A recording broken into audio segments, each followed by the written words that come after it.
Stone Toss made a video, or no, he doesn't make videos. He makes comics, and he made a comic where a tranny is sitting with his or her penis in his pantalones, and he says, "Too edgy for you, conservatard."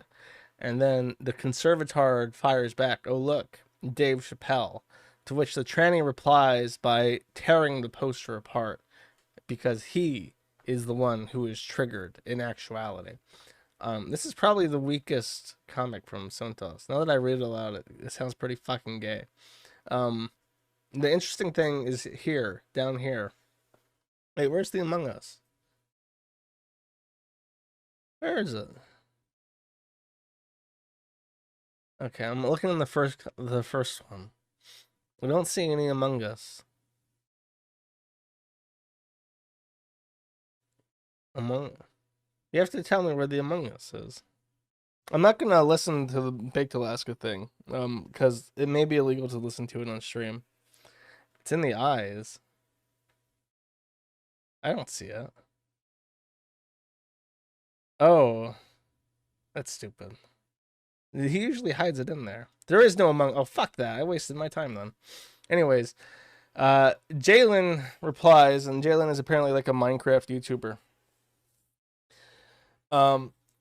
Honestly, how do people justify Stone Toss literally being a Nazi? The punchline to a lot of his quote-unquote jokes is literally anti-Semitism.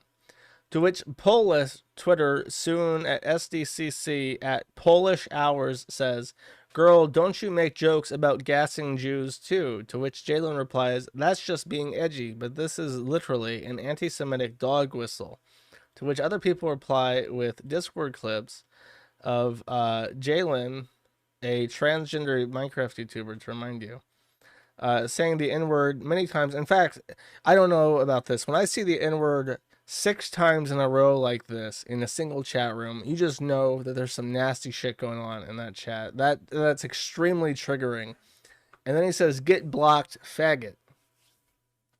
Um, to which, and then another one where he says, "If you find you, I will legit kill you. I'm gonna get someone to SWAT and kill your ass. Get the fuck off my dick and fuck with someone else. You don't want to fuck with me." He's trying to sound black there. I guess. Jaden Plays Mick says, "Good for you. I don't care, Negro." And then there's others where he's also saying the N word. And then there's this where he just says the N word again. And I guess it's the same things, but Zero is calling them out for it. And to which Jalen replies afterwards with, "Jalen, parentheses, taking a break. Wipe my Twitter. I'll come back on Tuesday. I'm going to try to use Twitter less going forward." And then Dogs or LR says, "Because you got exposed for saying the N word, Lamau." And there's a very sad picture of Stone Toss taking many arrows, but little Jalen took the one arrow, and because he's smaller, he couldn't take the one arrow, and now he's dying, even though Stone Toss took the arrow many times first to try and protect him. It's very sad. And then unrelated clip that's funny. This is Jaden Plays to Minecraft. "Is it a fetish and are trans? So I'm pretty confident that I'm trans, even that I'm even on HRT now. There's a small problem anytime I think about the future." Oh my god, this is like a train wreck. How the fuck do you get to this age in your life and not know how to write a sentence or a paragraph so that people can read it like it's actually being spoken? "I'm pretty confident that I am trans. I'm even on HRT now. There's a small problem. Anytime I think about the future me, I get aroused. The same happens when I take my estrogen pills. Even when I bought female deodorant, it was there. I'm just hoping that the HRT makes that go away because I don't want it to be sexual at all. I want to be a woman. I don't understand why it does this." Sir, you are what's called an autogenophile. Like you are all autogenophiles. You are sexually aroused by being perceived or looking like a woman. And then finally, let me get a sip actually. This is a lot of words. This is Cord Kitty. I've talked about Cord Kitty before. To briefly summarize what I remember of his drama, Cord Kitty is a furry. I believe he is a furry artist. I want to say he's what's called a popufur, which is someone kind of popular in the furry community. Something happened, and his wife broke up with him because of things posted on the Kiwi farms. I think they even have a kid, and he's lost access to his kid. I don't know if it was like a bestiality thing or a grooming thing, but from what I remember is that he joined the forum to argue about drama that was being posted directly to the forum, and as a result, he lost his wife, and I believe that there was a child involved, and he lost access to the child too as a result of the dispute. That's just what I remember. You have to read the thread if you're interested in reading that.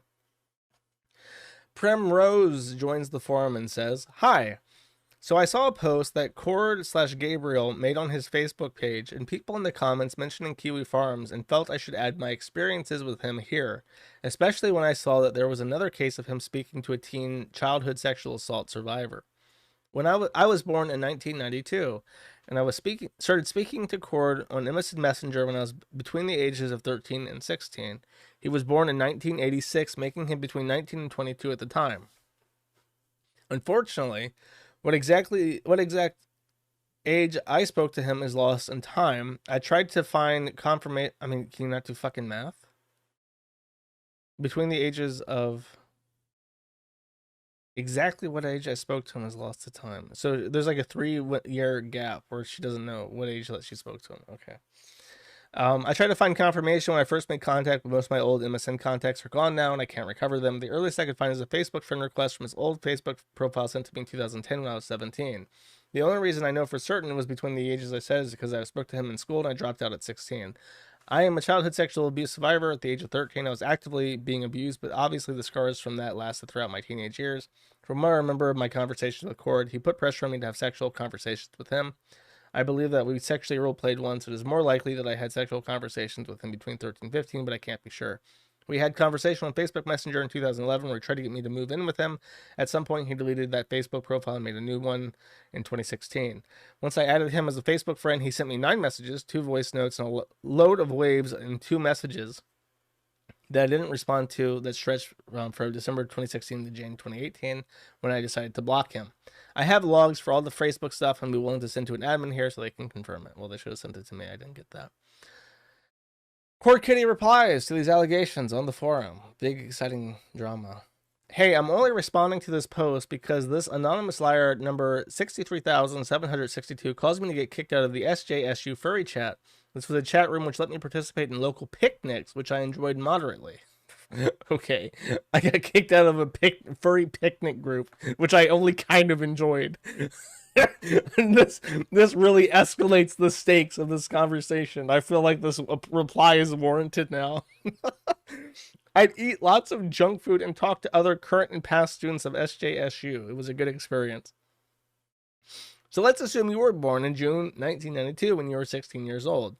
2008, I had never met a single furry in my life. The first furry I ever met was Emerald at the SJSU library in September 28, 2008. In 2009, I met the first furry online in my life in April. His name was Bolt. Blah, blah, blah. I know every word that they are saying about pressuring to have sexual conversations and sexual roleplay is complete bullshit. I've never tried to say anything sexual to anyone below the age of consent. That I'm 100% certain of because all my contacts had labeled ages.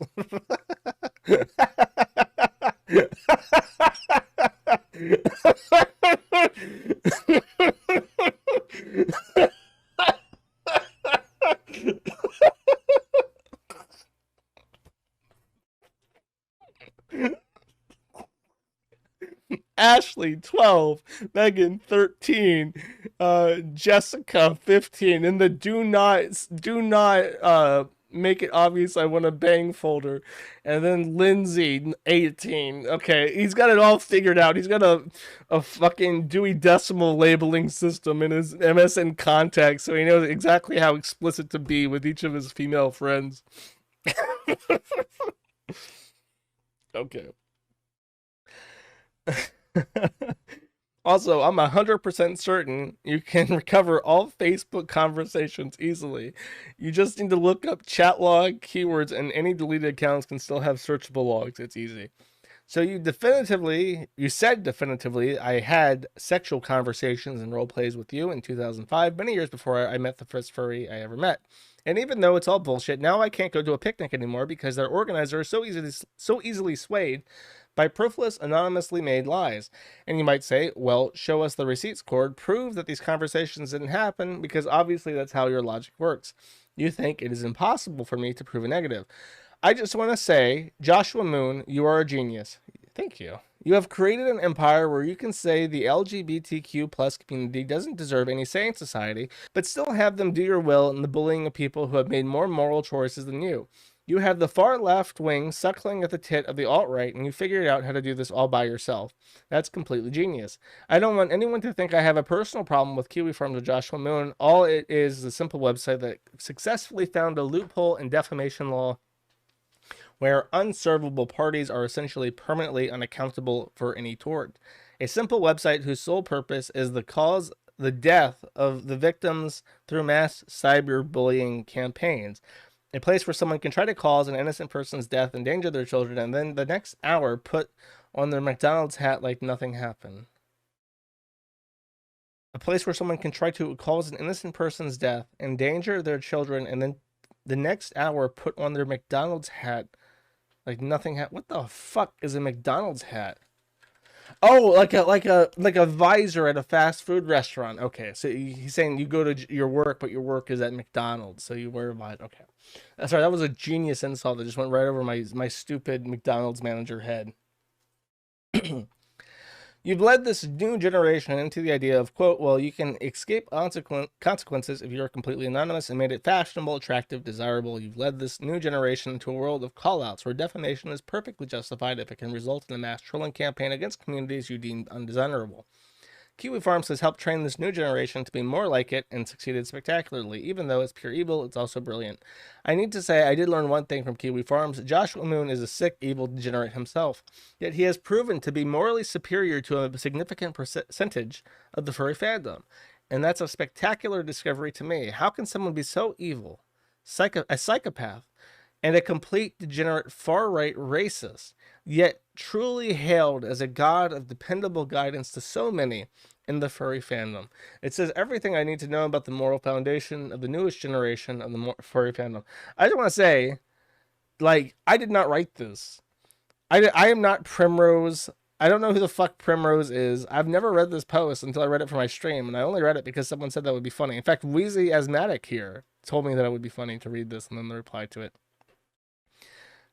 So the genius is not mine. I'm a mere bystander here.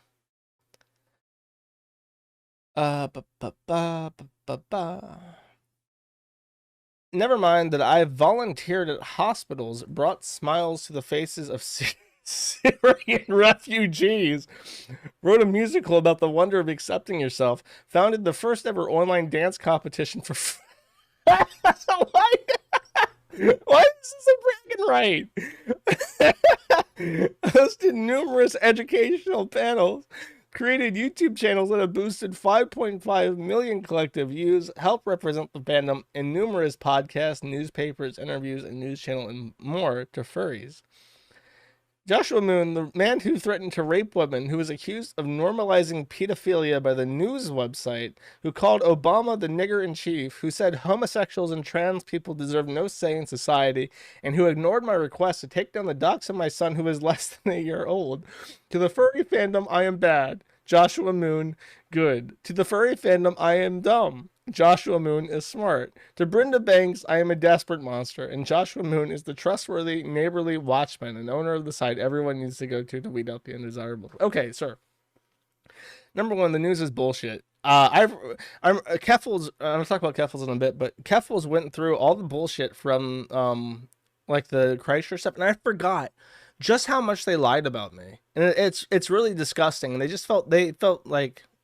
There's and it gets like quoted in Wikipedia. They just say whatever the fuck they want, and then that's like fact as far as the cathedral is concerned. And it really is shocking. It's way worse than anything that you would see on the forum, because you see it on the forum, you think, oh, this is just like a forum post. Where's the evidence for it? I want to see like a screenshot or something. But when the news.com.au says that The claim was that I was fired from 8chan for promoting pedophilia, which is what he's saying. That Jim Watkins was like, oh my God, this guy is just such a pedophile. We can't have you involved in 8chan anymore because you're just doing so much pedophile stuff that we have to fire you. Which, number one, I was never employed by 8chan. Number two, I left because Frederick told me that he didn't want me working on the project anymore. And I can't remember why. It was something with Cal that got me kicked off as a moderator. But it's just, they literally just made that up, and now it's like a fact on Wikipedia. It's really disgusting. But let me see. I've never volunteered at a hospital. I've never volunteered at anything. Can't say that. I don't work for free. I'm good at my job. I have brought a smile to the face of a Syrian refugee, because I once went to a fancy restaurant and my waiter was a Syrian refugee, and I gave him a tip, and he smiled. He said, thank you. So I have brought smiles to the face of a Syrian refugee. So you can't hold that over me. I have never written a musical about the wonders of accepting yourself. Unfortunately, I'll get on that eventually. Founded the first ever online. I have made silver coins with the face of a retarded person on it. Actually, you know what? I am going to take back. I have volunteered for a hospital in the sense that I participated in a live stream that got St. Jude's $20,000 cash money. The fact that they refunded it doesn't matter, but I spent hours of my life shucking and jiving for St. Jude's from the bottom of my heart. Okay, so I deserve some cred for that, some street cred. I'll continue. So thank you so much, Kiwi Farms and Joshua Moon, for educating me about the furry fandom and exactly where it is on the moral spectrum. Thank you for teaching me that while normal people think doxing infants is worse than comforting children who were nearly murdered by ISIS, furries, on the other hand, believe the exact opposite. They think that they will spread that baby stocks to every corner of the lowercase I internet, endangering those children's lives, just like ISIS did. But no. To the furry fandom, it's a good thing, a fantastic thing. What a fucking asshole. ISIS sets people on fire. Kiwi Farms posts pictures of people and says that they're frumpy looking. Get over yourself. The fact that you're still on my website is proof that nobody's going to behead you anytime soon. Oh God, he just repeats himself. Thank you for teaching me exactly what I need to teach the world about the furry fandom. Thank you for teaching me what it's like to have a fandom who would much rather my children be endangered by spreading their address to every corner of the globe because they think it's a joke, where their father is out there who actually cares for their safety. Thank you for educating me about the true face of the furry fandom. Seeing so many people praise the importance of Joshua Moon's works and then immediately throwing my work in the trash while endangering my children was nothing short of an enlightened moment for me. It taught me the morality of the furry fandom. It taught me everything I need to know. So thank you. Even after all this time thinking deeply about my past actions, I can definitively say I've never been more proud of my choices. I have never been more proud of my openness. I've never been more proud of my folder of 13-year-olds on MSN.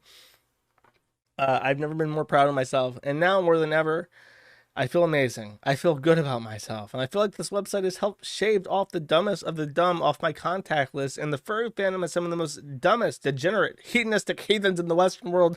So each of the gullible ones living being disassociated from my incredibly successful life has only its benefits. So to that, I should be thanking the Kiwi Farms for shaving off the fat.